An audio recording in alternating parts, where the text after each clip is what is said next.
दोस्तों, पाकिस्तान ने ग्वादर पोर्ट चीन की मदद से बनाई और उसमें कोशिश ये थी कि हम शायद चाबहार का मुकाबला कर सकें, शायद हम दुबई को जो है वो मात दे सकें, शायद हम इस हवाले से बड़ी जो है वो कोशिशें ही पाकिस्तान की तरफ से। लेकिन इस वक़्त इंडिया, चाइना और Afghanistan all of three are partners. क्योंकि India is the biggest market in the world.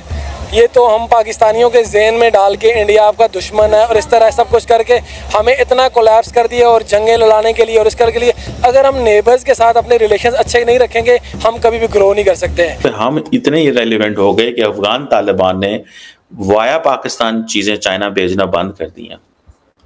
They thought that it's not advisable, it's not good enough to send the products or its minerals from Pakistan. Country होने के साथ साथ उन्होंने अपनी country का economic sector भी देखना है, उस चीज़ को भी डेवलप करना है। तो इंडिया इस टाइम वर्ल्ड में अगर आप देखें एक आई बॉल है, ना सिर्फ एक अपने सब कॉन्टिनेंट के लिए, यूरोप के लिए, इवन अमेरिका के लिए भी इस टाइम जो है ना India in top of the list है। सो इंडिया तो कामयाब हो गया कि इंडिया ने अफगानिस्तान को पाकिस्तान से पीछे हटा लिया।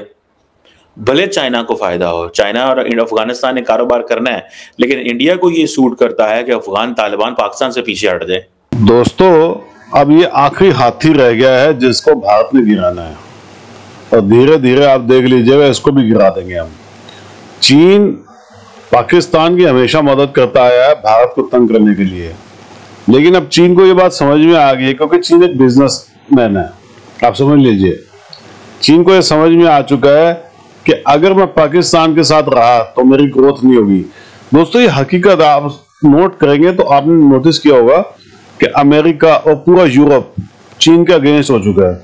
अब चीन के साथ खड़ा कौन है? सिर्फ एक पाकिस्तान जो खाली है, कंगला है, या एक रशिया जिसके साथ पूरा लड़ाई चल रही है और नाटो अगेंस्ट है, पूरा यूरोप अगेंस्ट है।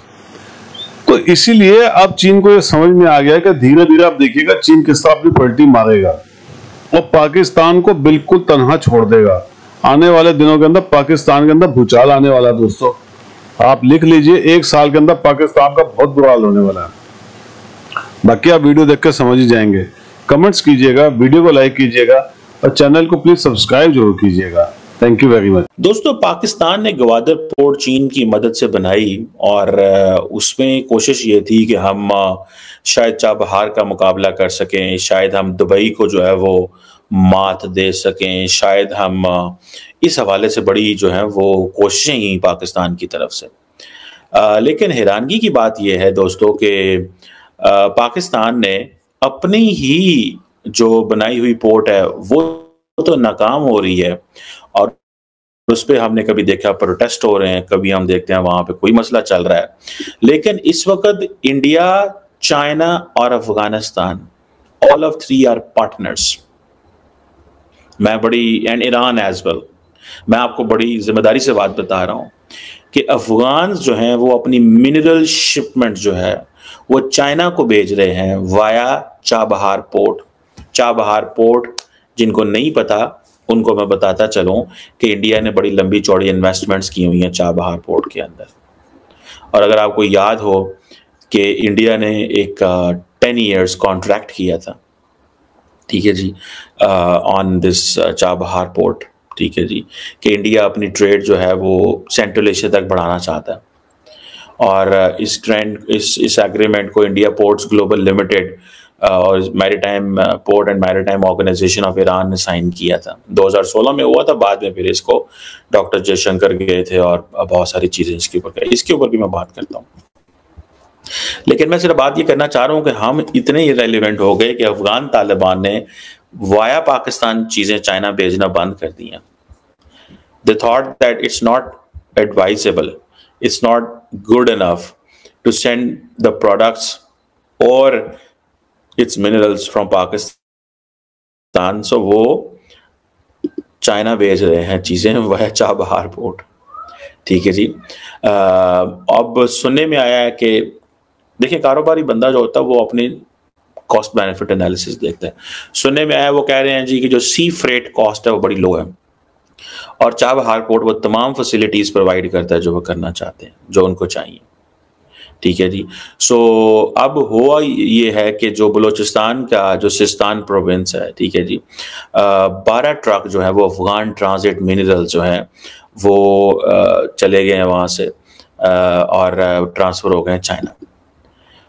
और जो अफगानिस्तान की chamber of commerce and industry है एंड इन्वेस्टमेंट है, उसने इस चीज़ों को कंफर्म भी किया है और उन्होंने कहा है कि चाबहार पोर्ट जो है वो ऑल्टरनेट है फॉर ट्रेड। ठीक है जी।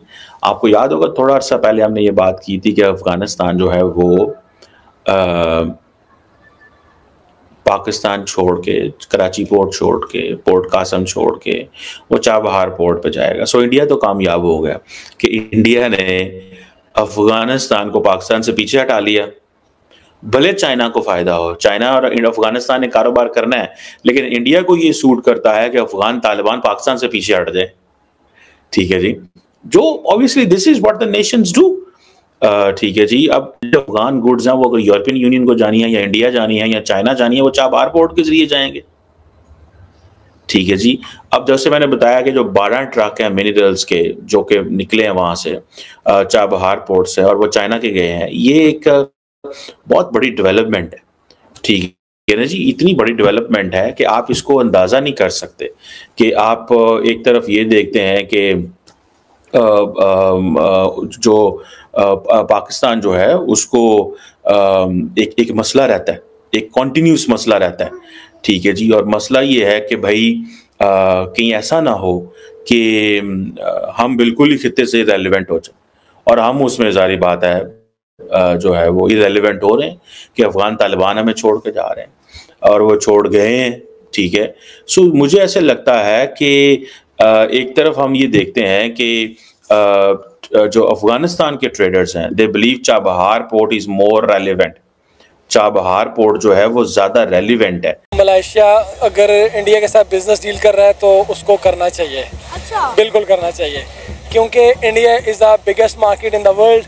ये तो हम पाकिस्तानियों के जहन में डाल के इंडिया आपका दुश्मन है और इस तरह सब कुछ करके हमें इतना कोलैप्स कर दिया और जंगें लड़ाने के लिए और इस कर के लिए अगर हम नेबर्स के साथ अपने रिलेशन अच्छे नहीं रखेंगे हम कभी भी ग्रो नहीं कर सकते हैं। मैं तो अप्रिशिएट करता हूँ मलेशिया को और दुबई को, जो लोग इनसे रिलेशन कर रहे हैं, बिजनेस कर रहे हैं और तो ग्रो कर रहे हैं। 1970s में 80s में जो हम मुस्लिम ब्लॉक बनाने की बात करते हैं, लेकिन अभी डायनामिक्स चेंज हो चुके हुए हैं, हर कोई प्रैग्मेटिज्म को देखता है। तो इसमें जब मैं ये बात करता हूँ कि पाकिस्तान को प्रैग्मेटिक फॉरेन पॉलिसी बनानी चाहिए, इसका ये हरगिज़ मतलब नहीं कि हम दोबारा से सिर्फ इंडिया को सेंटर करें, इसका ये मतलब नहीं होता। ये फिर हम अलाइंड की तरफ जाएंगे कि अभी हम ये देख रहे हैं उन्होंने किया। They have good relations with Russia, they have good relation with USA as well. हर कंट्री इंडिविजुअली मुस्लिम कंट्री होने के साथ साथ उन्होंने अपनी कंट्री का इकोनॉमिक सेक्टर भी देखना है, उस चीज़ को भी डेवलप करना है। तो इंडिया इस टाइम वर्ल्ड में अगर आप देखें एक आई बॉल है, ना सिर्फ एक अपने सब कॉन्टिनेंट के लिए, यूरोप के लिए, इवन अमेरिका के लिए भी इस टाइम जो है ना India in top of the list है जितने भी कंट्रीज हैं। हमें सिर्फ चंद चीज़ों के पीछे लगा के अपनी ग्रोथ को रोका हुआ है और ये सिर्फ जी हम जंग लड़ रहे हैं, हम आज़ादी के उसके गा रहे हैं, 77 साल हो गए हैं ना हमने ये जंग लड़ी है, ना हम जीत सकते हैं, हमारी इकोनॉमी के बुरे हाल हो चुके हैं और ये हम कभी भी नहीं कर सकेंगे। आई अप्रिशिएट मलेशिया और मैं तो चाहूँगा कि हमारा वज़ीर आज़म भी जाए, नरेंद्र मोदी से मिले या नरेंद्र मोदी को इन्वाइट करें यहाँ पे और अपने फ्रेंडशिप की जो आपके फ्रेंडशिप को बढ़ाएं, अपने बिजनेस लेन देन को बढ़ाएं, आपके अंदर पीस रखें और ग्रो करें जैसे दुनिया कर रही है। मलेशिया को देखते हुए मुस्लिम कंट्री है सारा कुछ, हमें भी कुछ इस तरह का स्टेप अपनी फॉरेन पॉलिसी में लेने चाहिए कि हम भी प्रैग्मेटिक फॉरेन पॉलिसी की तरफ जाएं, बजाय इसके कि हम कोई इंक्लाइंड डिसीजन लें किसी की तरफ के सारा कुछ है। हाँ, हमारे पास दूसरे प्लेटफॉर्म्स हैं जहाँ पे हम एज आ प्रेशर ग्रुप हम अपना इन्फ्लुएंस एक्सर्ट कर सकते हैं। उसमें मतलब डिफरेंट प्लेटफॉर्म्स हैं, OIC है या और भी है आपके पास, गल्फ स्टेट्स को अगर मिला